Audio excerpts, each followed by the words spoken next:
Hai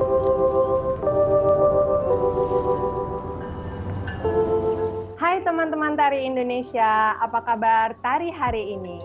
Perkenalkan, nama saya Ajeng Sulaiman, seniman tari dan pengajar seni tari. Dalam kesempatan kali ini, saya akan menjadi host pada program Kabar Tari yang diinisiasi oleh Yayasan Seni Tari Indonesia. Kabar Tari hari ini bersama Abib Igal. Kita akan berkenalan, lalu kita akan mulai berbincang dengan perjalanan karir seorang Abib Igal menjadi seniman tari di Indonesia. Abib Igal juga bergabung di dalam acara Distance Parade beberapa bulan yang lalu. Ia mempresentasikan karyanya yang berjudul Sasmita. Oke teman-teman, saya sudah nyiapin profil singkat dari Abib Igal dan juga tontonan video karya tari Sasmita. Bagi teman-teman yang lagi dengerin lewat podcast, cek juga karya Abib Igal di kanal YouTube Seni Tari Indonesia. Oke, mari kita mulai.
Oke teman-teman, itulah tadi cuplikan karya tari Sasmita oleh Habib Igal. Gimana? Kalian pasti makin penasaran kan? Apa sih latar belakang karya ini dan gimana proses kreatifnya Habib Igal untuk bisa mempresentasikan karya ini di This Dance Brain? Yuk langsung kita mulai aja ya obrolan hari ini. Hai Habib. Hai Kak Ajeng. Makasih ya sebelumnya kamu udah mau hari ini aku ajakin ngobrol. Dan terus terang kan kita emang baru kenalan nih. Jadi sebenarnya ini bener-bener reaksi spontan jujur ya. Karena kita bener-bener baru kenalan. Dan aku excited banget pengen tahu banyak tentang kamu. Nah mungkin kamu bisa mulai dulu. Gimana sih kabar kamu lagi pandemi gini? Terus di rumah kamu, lingkungan kamu ngapain aja sehari-harinya?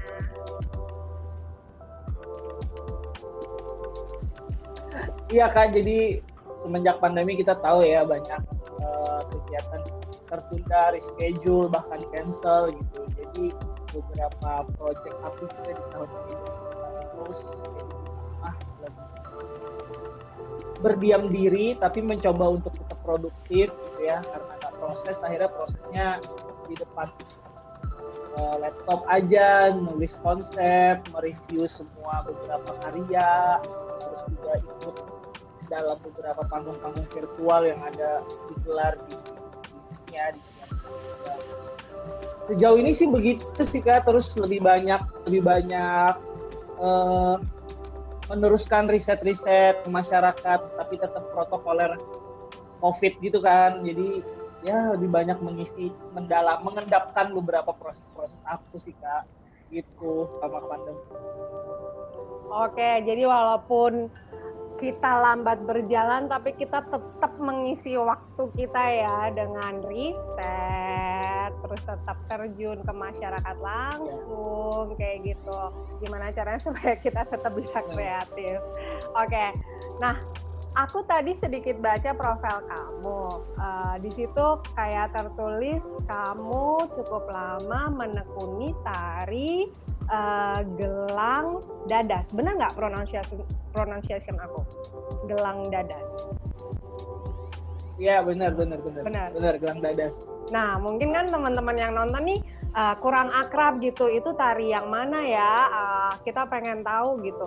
Dan kenapa sih kamu kok tertarik menekuni tari tersebut? Iya, jadi tuh dulu ya ceritanya, aku tuh sebenarnya juga nggak terlalu tertarik Kak dengan gelang dadas dan tarian, karena mungkin dulu ketika di Kalimantan sangat sering ya bertemu sama dia gitu. Jadi kayak nggak menemukan apa sih gitu uniknya gitu kan. Tapi semenjak aku keluar dari Kalimantan dan kuliah, akhirnya tuh kayak menemukan sesuatu yang ini berharga banget nih gitu, bisa diulik-ulik nih gitu, bisa dijadikan satu materi karya yang menurut aku relate juga dengan zaman sekarang. Gelang dadas sendiri itu kan sebenarnya adalah sebuah tarian yang biasa dilakukan oleh seorang belian gitu kan, atau wadian. Jadi belian atau wadian itu di Kalimantan tuh seperti kayak apa ya kan? Kayak tabib gitu loh. Jadi ketika zaman dulu gitu belum ada dokter, belum ada mantri atau perawat atau apa gitu, orang-orang di Kalimantan tuh mempercayakan penyembuhannya kepada seorang wadian. Jadi kayak apa ya, dia healing ritual gitu loh Kak. Oke. Nah, di mana setiap kali dia mengobati, itu dia akan menari menggunakan gelang-gelang tembaga di tangannya, terus diberikan. Itu tuh kayak konon itu kayak ngebangkitin spirit yang mereka percaya untuk menyembuhkan penyakit. Dulu aku zaman masih belajar hari gitu kayak yang ya udahlah bilang ya itu. Tapi semenjak aku mengambil jarak gitu kan, emang beda ya melihat sama memandang gitu kan. Kalau kata orang kalau melihat aja ya udahlah sepintas gitu. Tapi ketika aku memandang dan menyelaminya lebih dalam, ini menarik banget sih ternyata kalau diulik dan relate dengan masyarakat sekarang juga. Oke. Begitu sekilas aku dengan Dadas. Oke, iya. Jadi aku juga jadi penasaran. Kalau misalnya kita riset gitu, misalnya kayak di platform sosial media kayak YouTube gitu, kita bisa nemuin kayak yang originalnya nggak? Ada yang nari nggak? Gitu, banyak.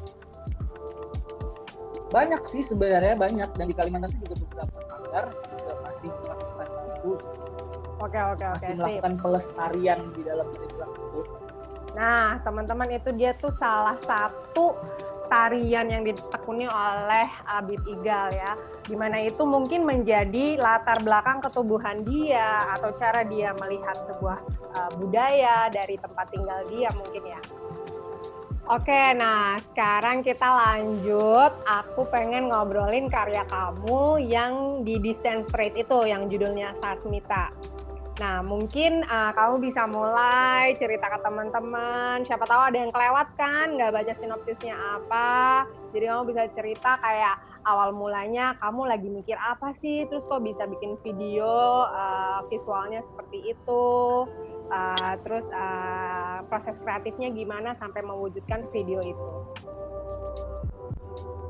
Iya, jadi Sasmita itu banyak yang nanya kan, apa sih arti Sasmita gitu.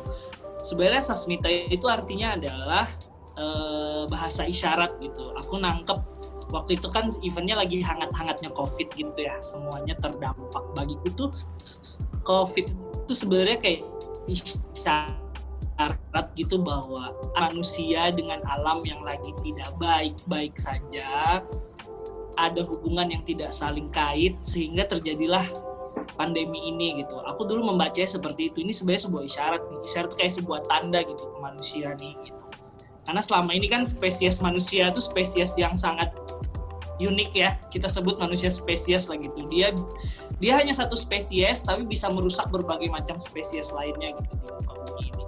Ya. Nah, akhirnya dari Distance Parade itu aku mencoba menafsirkan itu, kemudian berangkat dari belian lagi, bagaimana seorang belian atau wadian itu dia menjadi media penghubung antara alam manusia dengan alam lain untuk diseimbangkan kembali, untuk saling mengisi kembali, saling ikat kait. Itu yang sebenarnya jadi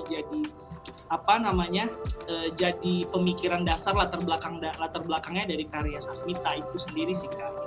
Jujur aja Sasmita itu sebenarnya adalah karya film kok disebut film tari virtual atau apalah bahasanya, yang aku baru banget ke situ gitu. Aku selama ini nggak pernah menyentuh aspek pertunjukan yang seperti itu gitu Kak. Kagok banget sih, ditambah lagi waktu itu aku benar-benar udah terkunci di Sampit, di kampung aku di Kalimantan Tengah gitu, yang tidak semua elemen kayak misalnya di Jawa ya, lu kalau mau bikin tari virtual, lu bisa kerja sama videografer yang mumpuni, bisa kerja sama editor yang mumpuni gitu. Sedangkan ketika aku di Kalimantan, SDM-nya juga terbatas gitu, sedang aku juga nggak punya pengalaman. Jadi ya udahlah, kita hajar aja apa yang kita bayangin, kita tuangin aja gitu. Gitu sih prosesnya, jadi lucu banget gitu. Jadi kayak jadi gitu. Jadi kayak harus negosiasi banget sama mata kamera, ternyata sangat jauh berbeda sama panggung pertunjukan. Iya. Gitu kan. Nah, itu dia teman-teman. Emang nggak mudah sebenarnya ya. Yang tadinya koreografer, biasa eksplorasinya di live gitu, di panggung atau mungkin di tempat-tempat latihan, tiba-tiba kita harus mengekspresikan karya kita di medium video, itu pasti banyak kagok-kagoknya. banyak oh gini caranya yang kayak gitu, ternyata yang tadinya dibayangin di visual kita nggak sama yang tertangkap di kamera, mungkin kayak gitu kali ya. Nah, tapi benar. Terus karena aku saking penasarannya ya Kak, di Sasmita tuh aku ngerasa kayak aduh ini belum berhasil gitu. Coba lagi di yang kedua gitu, di karya kedua. Coba lagi di karya ketiga, waktu itu ada tari virtual kan, kompetisi tari virtual yang Kemendikbud itu. Kayaknya nggak dapet juga gitu, gue sampai aduh ini udah 3 kali nyoba kok kayak nggak nge-feel banget ya gitu, apa ya gitu, sampai sekarang masih nyari gitu. Gimana sih caranya nih mendiskusikan tubuh ini sama layar kamera dan juga dengan mata kamera dan layar HP yang cuman segini gitu. Iya. Itu emang susah banget sih, aku benar-benar sampai sekarang masih nyari gitu. Dan kayak itu memang penting. Iya. Tapi secara nggak langsung pasti teman-teman maksudnya ngelihatnya kayak ada lah sisi yang unik dari video kamu, kayak misalnya aku bisa menemukan simbol-simbol yang nggak biasa aku lihat misalnya gitu. Nah mungkin itu ya bisa kamu share juga ke teman-teman, kayak kamu pakai properti apa dan kenapa kamu memilih properti tersebut sebagai simbol di dalam video kamu. Iya, jadi waktu di Sasmita aku banyak pakai simbol sih ya sebenarnya, kayak yang berasnya jatuh itu namanya ancak. Itu biasanya kalau di sini itu kayak tempat naruh sesaji, dan ancak itu biasanya beda-beda untuk penguasa yang alam atas begini, penguasa alam bawah begini gitu. Nah di situ kan sebenarnya kelihatan banget nih bagaimana orang Kalimantan itu sangat-sangat menghargai hubungan antara manusia dengan alamnya gitu melalui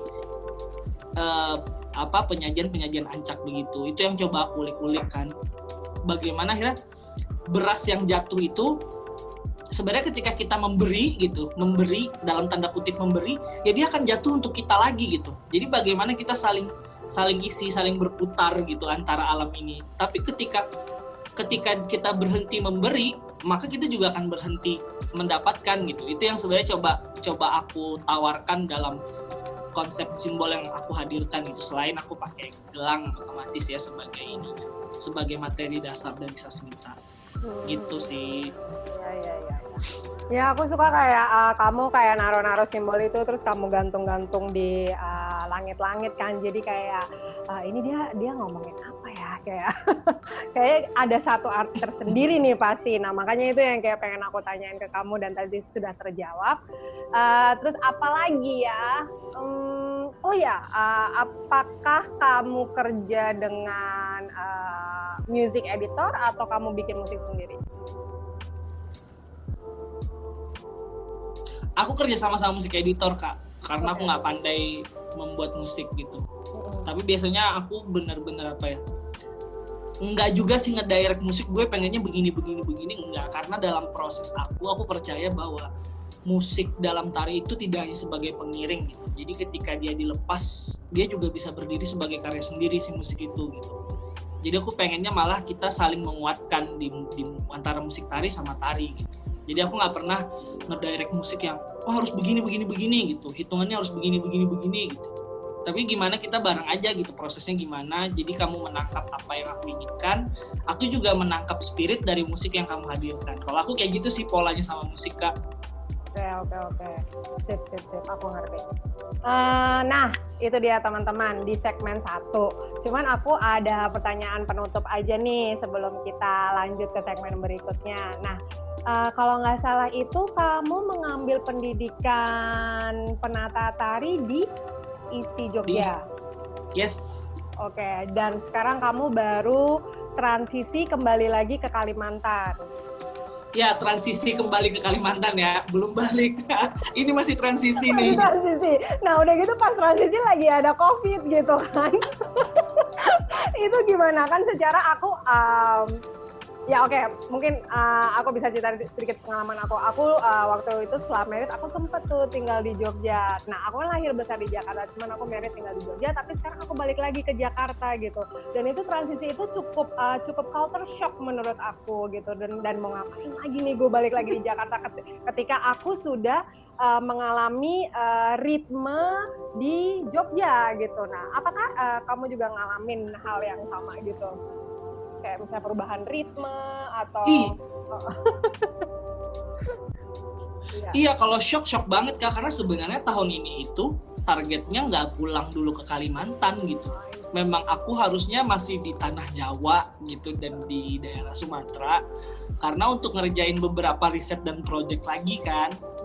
Aku pulang sebentar itu kalau nggak salah Februari aku pulang tuh sebenarnya pengen cuman buat bener transisi aja gitu sebentar untuk lanjut ke project berikutnya, ternyata udahlah selesai. Jadi benar-benar terkunci di Kalimantan dan oke gitu. Tapi kayak setelah pulang Kalimantan aku kayak apa ya, kayak menemukan lagi sesuatu yang kayaknya lo harus balik deh Bib gitu. Tapi sisi lain kayak nanti dulu deh gitu, belum kelar nih ininya apa, berkelananya belum kelar gitu. Nah, tapi kalau shock banget gitu. Ternyata walaupun kita dari kecil di Kalimantan gitu ya, ketika keluar merantau mencari pengetahuan di luar terus balik lagi tuh kaget banget sih. Banyak banget ternyata yang berubah udah di kampung sendiri.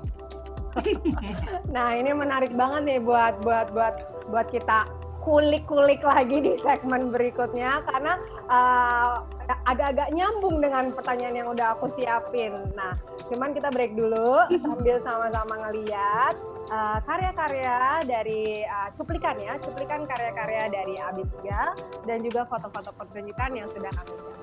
Oke teman-teman, silakan melihat.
Nah itu dia teman-teman, kita udah menyaksikan bareng cuplikan karya-karya tari dari Abib Igal.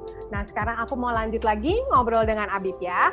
Oke Abib, tadi kan teman-teman udah lihat cuplikan karya kamu. Pasti teman-teman melihat banget spirit Kalimantan yang ada di tubuh kamu, di dalam karya kamu. Nah sekarang aku pengen tahu dari sudut pandang kamu melihat tradisi Kalimantan itu seperti apa atau seberapa dekatkah dalam penciptaan karya-karya kamu?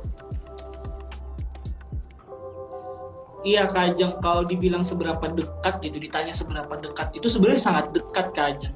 Karena aku sendiri memulai langkahku untuk menari itu dari dunia tradisi gitu. Aku belajar tari tradisi Kalimantan. Jadi itu semua jadi mendarah daging Kak Ajeng.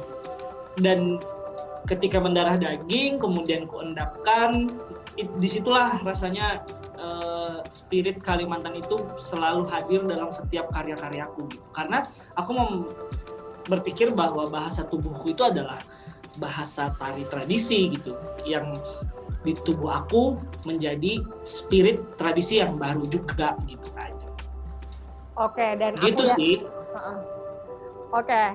Dan aku yakin pasti kamu udah melewati proses eksplorasi atau melakukan pengembangan, juga mungkin menemukan sesuatu terhadap tradisi tersebut gitu. Tapi dengan pengembangan tersebut di kesenian tari tradisi Kalimantan Tengah khususnya, pernah nggak sih ada respon dari masyarakat setempat gitu dengan karya kamu, ngelihat karya? Kalau pro dan iya, jadi kalau aku selama ini aku hadir gitu berkarya ya, pro dan kontranya itu cukup banyak aja. Ada yang suka, ada yang enggak gitu, ada yang menerima, ada yang enggak, ada yang juga setengah menerima, setengah enggak. Karena di Kalimantan sendiri rata-rata kan tarian itu lahir dari prosesi ritual gitu. Kebanyakan tarian-tarian itu lahirnya di ritual, sehingga ketika itu diangkat ke panggung pertunjukan, otomatis kan kita melalui tahap yang kata Kak Ajeng eksplorasi itu, dan akhirnya memunculkan penawaran-penawaran baru yang tidak semua orang sependapat tentang itu gitu. Bahkan pada satu titik aku pernah dipanggil oleh para seniorku di Kalimantan gitu, kemudian ditanya di Interogasi. Investigasi apa sih namanya? Investigasi, aku bilang apa sih, diinterogasi. Iya, diinterogasi. Susah banget ngomong interogasi. Diinterogasi, ini karyamu nih ngomongin apa gitu, ini tuh tradisinya begini, ini kamu begitu, dan bla bla bla bla gitu. Tapi akhirnya dari spirit berkarya seperti itu juga, aku tidak hanya belajar tentang nilai tradisiku yang aku tawarkan juga, tapi aku belajar bagaimana menegosiasikan karyaku, menyampaikan ini kepada tidak hanya penonton tapi juga masyarakat penyangga dari tradisi itu sendiri, Kak Ajeng. Aku banyak belajar, ya oke, aku begini gitu, karyaku begini, ngomongnya begini, cara menyampaikannya berbeda. Itu sih yang aku pelajari juga dari setiap proses aku gitu. Negosiasi gitu, itu penting banget sih. Oke. Dan ya itu salah satu lika-likunya mencoba menyajikan mencoba memilih jalan lain dari kebiasaan kawan-kawan di Kalimantan berkarya gitu. Oke. Nah, kan aku bisa bilang kamu masih terbilang muda ya. Kamu kelahiran tahun 94. Tentunya kayak susah nih nyari fokus mau ngapain gitu. Misalnya kita nggak ngomongin kita lagi di era pandemi gitu ya. Kamu di umur kamu yang sekarang, kamu lebih fokus menampilkan karya kamu itu memperkenalkan keluar, atau kamu juga ingin focusing karya kamu untuk ini loh, di masyarakat setempat, aku masyarakat di sini dan aku punya cara lain dalam berkarya tanpa mengurangi nilai-nilai tradisi tersebut gitu. Fokus kamu yang mana? Fokus aku jelas yang kedua, Kak Ajeng. Karena kalau cuman hanya kita memperkenalkan saja gitu, ya akan berakhir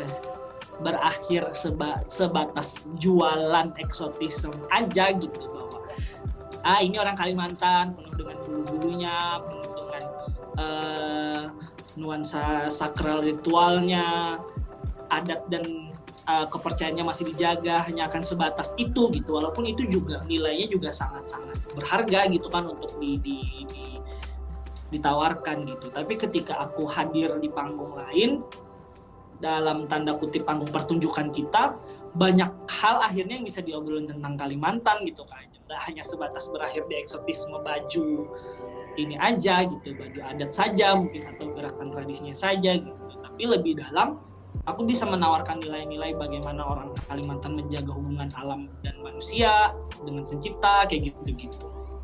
Itu sih yang aku kejar sampai sekarang, dan aku juga masih terus menggali, karena aku bukan tipe koreografer yang banyak berkarya tapi pindah-pindah gitu. Misalnya dia sekarang ngomongin A, besok ngomongin Z, besok ngomongin B gitu. Tapi aku lebih suka kayak, ini bisa dibentuk kayak gimana lagi ya gitu, ini bisa digimanain lagi ya biar gini gitu. Jadi lebih fokus aja gitu.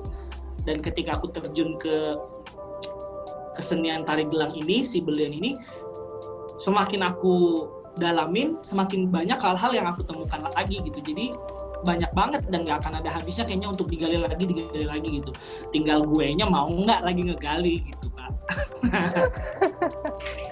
Oke, dari jawaban yang udah kamu share ke kita, kayaknya aku bisa menilai kamu yakin banget dan percaya diri untuk selalu mengeksplorasi kesenian tradisi ya. Tapi aku kan, misalnya kalau misalnya ngomongin aku gitu, aku tuh sebenarnya belum pernah bikin karya yang berangkat dari tradisi Indonesia gitu. Jadi aku mungkin belum menemukan hal yang akan aku tanyakan ke kamu. Nah, apa sih batasan kamu sebagai seniman tari kalau misalnya eksplorasi tentang nilai-nilai tradisi ke dalam karya kamu? Batasannya itu seperti apa sih? Apa kamu belum menemukannya atau gimana? Sejauh ini sih batasan-batasan itu muncul dengan sendirinya ketika kita proses ya Kak. Jadi balik lagi ke tawar-menawar gitu. Aku biasanya ketika menggarap tarian tentang gelang, biasanya aku akan ngobrol lagi sama para tetua-tetua pengampu adat itu gitu. Ini boleh nggak? Kalau begini gimana bentuknya gitu. Jadi dia akan muncul seiring proses gitu. Dan aku mencoba untuk menjaga jangan sampai masuk ke ranah tanda kutip kepercayaan gitu Kak. Kayak misalnya contoh mereka punya doa yang itu sakral untuk dinaikkan pada Tuhan misalnya. Aku tidak akan menyentuh bagian itu gitu karena itu adalah spirit kepercayaan mereka gitu. Jadi aku akan bergeser ke yang lain aspek-aspek lainnya gitu. Batasannya sih kalau aku sejauh ini begitu karena kita ngomongin ritual itu sangat sensitif ya gitu karena itu berhubungan dengan keyakinan seseorang. Tadi aku bilang bukan hanya kepercayaan tapi juga keyakinan gitu. Nah aku tidak mau karyaku juga menyakiti masyarakat pengampunya itu gitu karena mungkin keyakinannya terusik seperti apa gitu.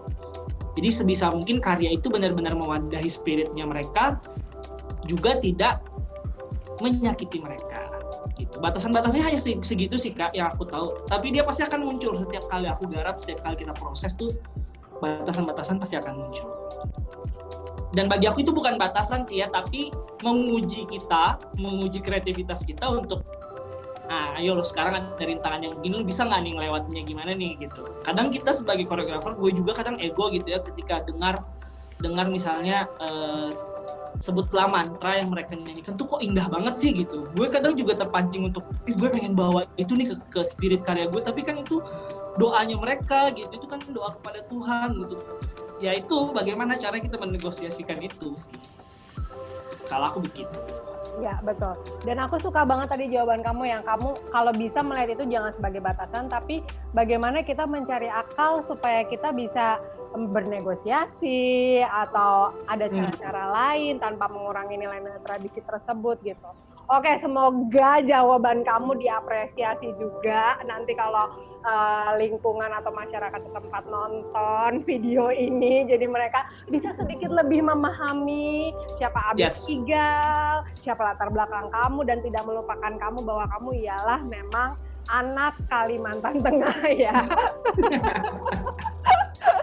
Oke, nah udah cukup panjang banget nih kita ngomongin kedekatan kamu dengan Kalimantan dan spirit-spirit yang ada di dalam karya kamu gitu, bagaimana sejarahnya, bagaimana itu menjadi proses kreatif kamu, dan aku rasa kita bisa lanjut ke segmen berikutnya.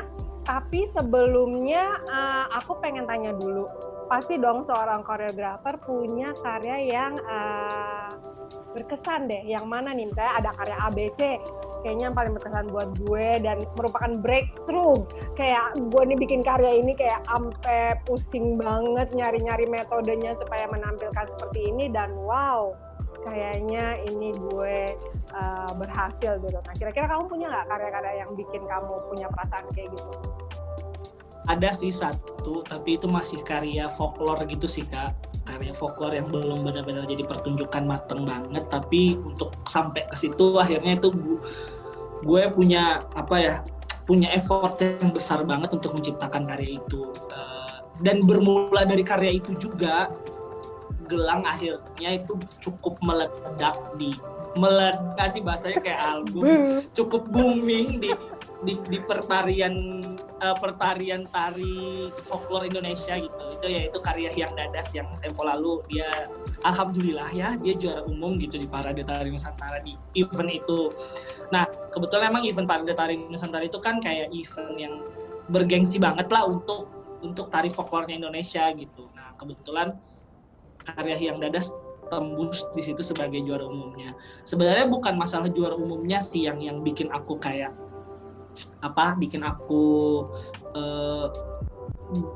bahagia banget, tapi effortnya itu loh yang untuk sampai ke sana gitu. Karena selama ini Kalimantan Tengah dan Pulau Kalimantan nggak pernah juara kan di situ, tapi melalui gelang itu dia bisa juara dan akhirnya gelang sendiri itu semakin naik juga namanya dia gitu, bahwa ternyata tari Kalimantan itu nggak hanya tari mandau, nggak hanya tari enggang, nggak hanya tari giring-giring gitu, tapi dia punya tari ini loh yang selama ini tersimpan gitu di Kalimantan. Itu sih, tapi kalau untuk pertunjukan sekarang aku masih godok lagi, aku masih belum menemukan, formnya itu masih belum mateng gitu, kayak aku masih perlu mengendapkan lagi. Terakhir kan aku mencoba untuk di karya Konvergen tuh, di Konvergen itu aku bercerita tentang narasi tubuh Wadian, tapi aku belum gitu sama bentuknya, dan sekarang masih diproses untuk supaya jadi gitu. Oke, nah tadi apa judul tarinya yang folklore? Hyang Dadas. Ya, Hyang Dadas. Yes. Oke. Nah, kita kan mau break nih sebelum kita ngelanjutin ke segmen berikutnya. Kita ajak dulu teman-teman ngelihat cuplikan karya tari Hyang Dadas. Oke, selamat menonton.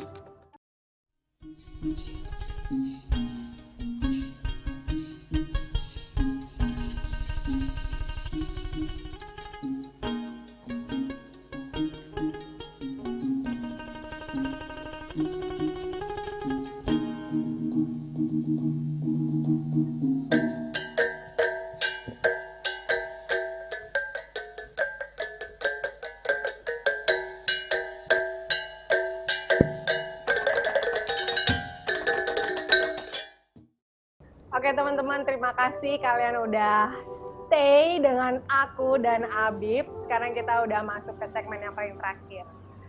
Hai Abib. Ya Kak. Nah, seperti biasa kan ya, segmen penutup itu ialah segmen lebih personal terhadap pandangan kamu atau harapan-harapan kamu gitu. Nah, mungkin nih sekarang aku agak personal nih nanyanya. Kamu punya idola nggak? Mau yang nasional dulu deh sebelum kita tanya idola internasional. Mungkin tari ya, jangan tiba-tiba kamu bilang Beyonce gitu. Jadi maksudku kayak ada nggak sih tokoh tari atau temen seniman tari yang kamu idolakan atau menjadi inspirasi dari proses kreatif kamu? Kalau spesifik gitu ya, spesifik idola banget itu nggak apa ya, dibilang nggak ada gimana ya Kak, nggak juga yang ini gitu. Aku nggak lebih idola itu nggak ke personalnya gitu, lebih banyak idolanya tuh ke karya-karyanya gitu. Jadi kayak karena aku melihat koreografer aja gitu ya, sederetan karyanya tuh belum tentu semuanya bunyi gitu, tapi satu-satu tuh ada yang salah satunya pasti ada yang bunyi. Karena aku lebih banyak kayak gitu sih, spirit aku jatuh cintanya aku kepada seorang koreografer gitu. Okay.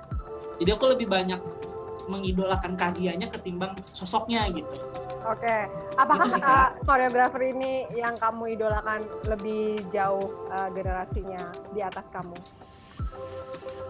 Malah ada yang seinian sama aku, seleting bahasanya, seangkatan ya? Sama aku lah gitu. Seangkatan, oke. Jadi kamu siapapun dia gitu, ketika karyanya bisa menyentuh kamu, dia bisa aja jadi idola kamu atau menjadi inspirasi kamu ya. Jadi nggak ada orang yang spesifik siapa gitu. Enggak. Atau kalau kamu, ya apa? Tapi kalau yang di luar negeri kita gitu ya, aku tuh ngefans banget sama Claude Gates dan Stater tuh lo punyanya Lin Huaimid ya. Oh iya, oke. Itu kalau aku sih ngefans lah, salah satu ngefans juga gitu sama dia. Itu pun tahu dia karena karya-karyanya juga gitu, yang menurut aku aduh menarik banget sih karya-karyanya bisa kayak gitu. Oke, wow, aku cukup surprise karena maksudku Cloudgate itu bisa dibilang kayak mereka high banget ketika ada di generasi aku. Ternyata kamu masih juga di generasi kamu masih juga bisa mengidolakan ini ya, Cloudgate ya. Aku seneng banget ya, karena aku juga. Emang kakak generasi keberapa, Kak? Ya masih, aku udah pasti beda 10 tahun di atas kamu lah. Aduh, ketahuan tidak. Iya. Iya, Kak. Enggak tahu, aku tuh dulu jatuh cinta sama Lin Hwa-Yun itu gara-gara pertama kali banget aku lihat karyanya Bamboo Dream. Oh iya, Bamboo Dream, oke. Bamboo Dream tuh langsung suka banget gitu. Habis itu aku lihat Song of Wanderers, udah Song of Wanderers. Ya, dan langsung jatuh cinta banget sih. Yes. Oke, ya.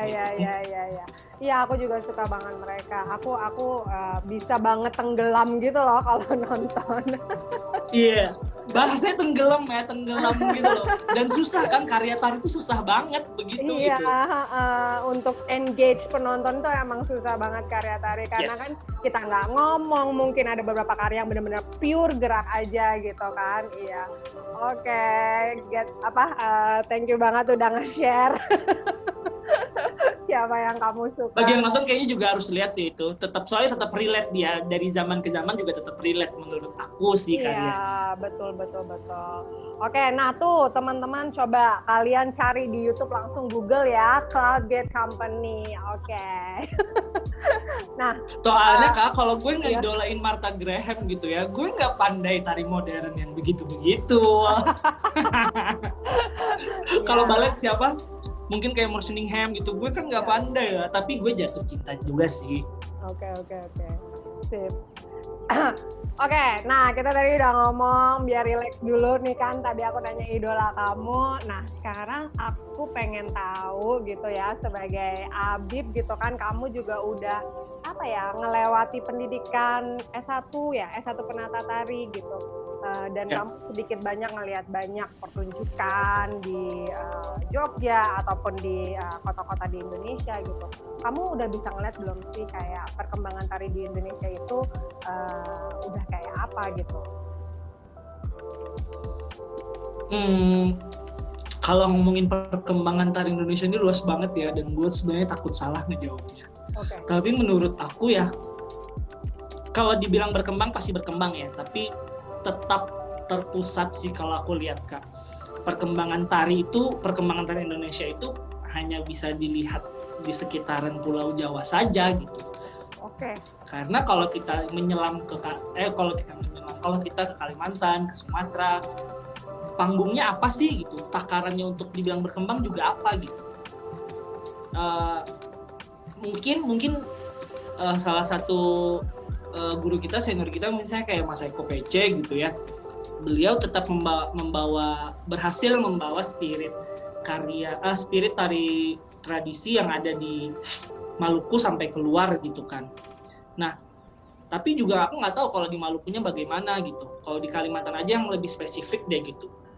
Dibilang berkembang juga bingung aku jawabnya gitu. Takaran berkembangnya apa gitu. Sedangkan panggung tarinya gitu untuk Kalimantan, aku katakan hanya lomba tuh lomba gitu. Jadi hidupnya tarian itu karena ada lomba, festival tari kreasi lah gitu, mungkin FLS 2N lah yang sifatnya event-event begitu. Jadi kalau dibilang berkembang, ya berkembang, tapi dari lomba ke lomba gitu. Tapi kalau untuk berkembang dalam artian seni pertunjukannya tari gitu, aku bilang sih masih proses sih, transisi untuk menuju itu gitu.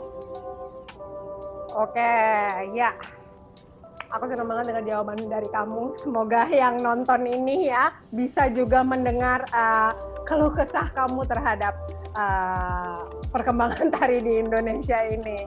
Tapi ya kalau gue ngomong kayak gini ya, misalnya ini ya tarian Indonesia itu terpusat di Pulau Jawa. Kadang yang di Jawa juga pada ngomel gitu. Ya lu nggak bisa Bib ngomong kayak gitu. Kami juga nggak tahu kehidupan kalian di Kalimantan kayak gimana, walaupun kami begini gitu.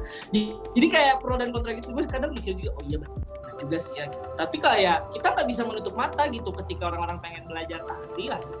Tujuannya apa sih? Tujuan kuliahnya gitu, kalau nggak ke isi yang ada di seputaran Jawa, kayak ke IKJ kan gitu. Kalimantan nggak punya isi, nggak punya pendidikan seni yang pure gitu. I don't know kalau ISBI di Kaltim ya, gue nggak tahu kalau yang di sana masih berlanjut atau tidak. Oke. Tapi kamu tertarik untuk terus menyelam atau membuka wawasan kamu ke jenjang berikutnya S2 gitu misalnya? Kenapa kok langsung tutup muka? Wah, ini pertanyaannya ini.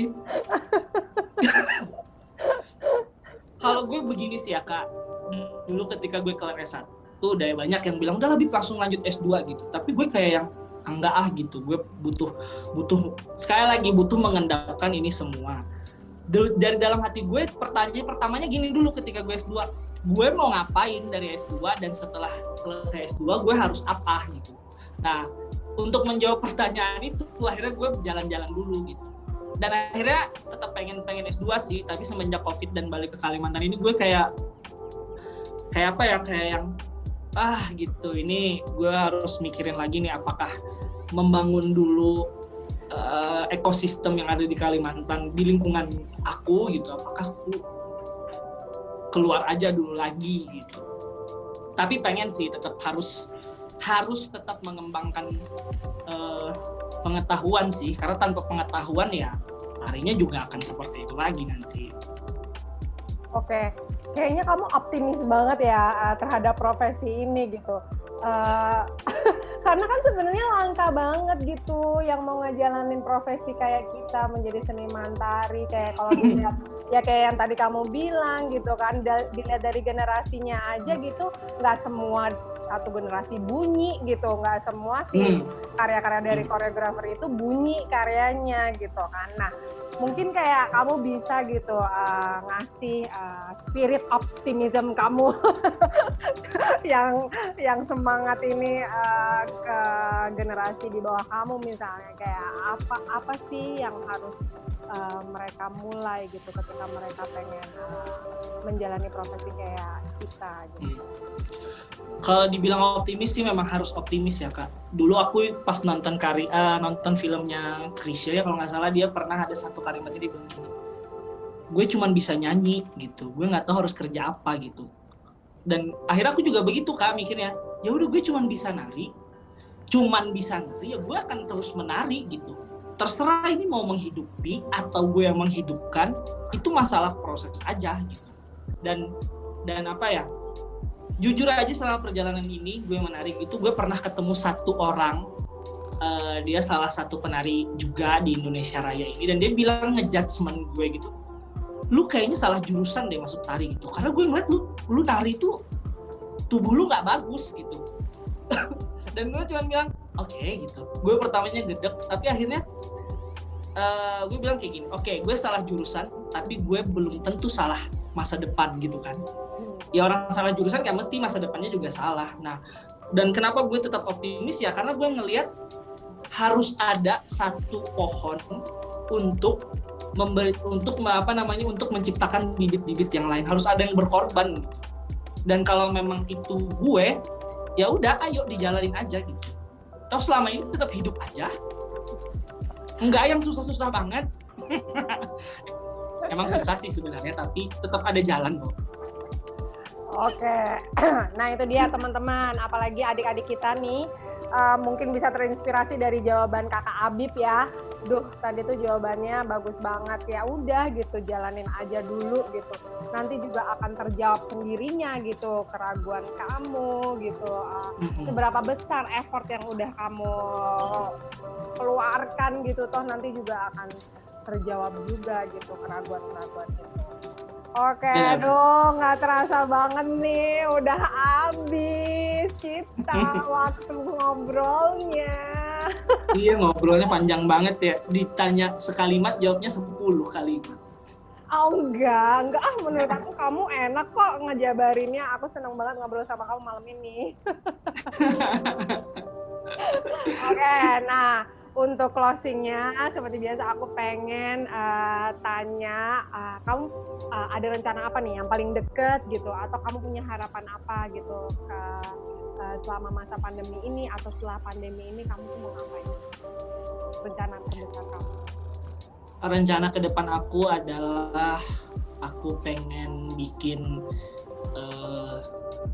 satu ekosistem koreografer yang ada di Kalimantan, sepulau Kalimantan ini. Aku pengen ngoneksiin teman-teman yang terpecah-pecah yang ada di Kalsel, di Kalteng, supaya kita bisa kumpul bareng, kita diskusiin bareng, kita berbagi bareng, mau dibawa kemana tarian kita yang ada di Kalimantan ini, dan posisi tarian kita di Kalimantan ini sebagai apa gitu di Indonesia. Aku nggak tahu urgensinya apa aku mengumpulkan mereka, tapi aku pengen banget supaya kawan-kawan koreografer di Kalimantan juga punya wadah untuk menyalurkan hasrat mereka dalam berkarya gitu. Itu harapan aku sih, dan ini masih ya kita cobalah gimana nanti setelah pandemi berjalan dan gimana. Dan melanjutkan riset dan proses pastinya. Oke, sip. Menurut aku itu harapan yang cukup mulia banget untuk Pulau Kalimantan ya. Kamu punya harapan sebesar itu, semoga Tuhan mendengar dan mewujudkan keinginan kamu serta koneksi-koneksi yang ada di teman-teman Kalimantan itu bisa langsung menyatu, dan ya itu tadi menjawab bahwa kemana Kalimantan ini ke depannya. Nah, itu dia teman-teman obrolan saya dengan Abib Igal malam hari ini. Semoga obrolan saya dan Abib ini menjadi inspirasi buat siapapun yang nonton gitu. Kalau ingin tahu lebih jauh tentang Abib, bisa langsung kontak orangnya. Dan ternyata dia seru banget kalau diajak ngobrol. Benar-benar deh, karena aku baru pertama kali ngobrol sama dia malam ini, dan ternyata smooth aja obrolan kita. Oke, Abib, aku doain semoga kamu tetap humble seperti sekarang, kamu terus optimis meneruskan cita-cita kamu menjadi seniman tari, dan juga tetap didukung oleh siapapun orang-orang yang menyayangi kamu. Dan aku harap semua sehat dalam masa pandemi ini. Kita harus tetap positif. Ya. Amin. Bye-bye, Abib. Thank you so much. Bye, Kak. Nah, teman-teman jangan lupa subscribe, like, dan share video ini ke teman-teman kalian semua. Terima kasih. Saya Ajeng Sulaiman. Pamit. Bye.